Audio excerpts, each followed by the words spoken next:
Republican party of India Athawale गटाचे अध्यक्ष रामदास आठवलेंचे एक वक्तव्य आपल्यापर्यंत येते। राज्यामध्ये परतण्यात आपल्याला रस नाही असं रामदास आठवलेंनी स्पष्ट केले। आपण केंद्रामध्येच बरे आहोत, केंद्रातच राहू असा आठवलेंचा निर्णय।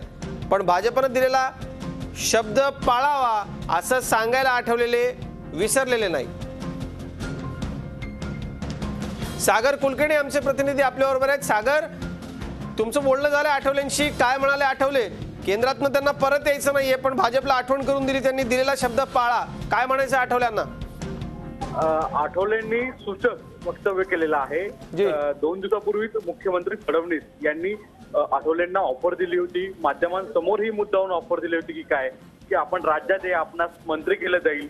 त्याचप्रमाणे आज देखील नकळत भाजपाच्या वरिष्ठ सूत्रांकडून समोर माहिती सांगितली जात होती की जर आठवले राज्यात येत असतील तर त्यांना कॅबिनेट देऊ, त्यांचा आत्ताच विस्तारामध्ये त्यांचा समावेश करू।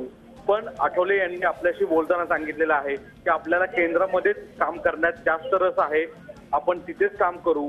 पण जो काही भाजपाने यापूर्वी दिलेला शब्द आहे तो त्यांनी पाळावा। याचा अर्थ सरळ आहे की राज्यामध्ये काही पूर्वी कमिटमेंट केल्या आहेत त्या तर कराव्या, पण त्याच वेळी दिल्लीत देखील लाल दिवा देण्याचं आश्वासन दिलं होतं असं न कळत आठवले सांगतायत आणि कुठेतरी खुलासा करतायत की आपल्याला केंद्रातच राहण्यात जास्त रस आहे।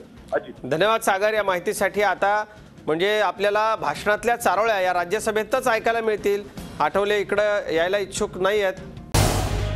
झी 24 तास रहा एक पाऊल पुढे।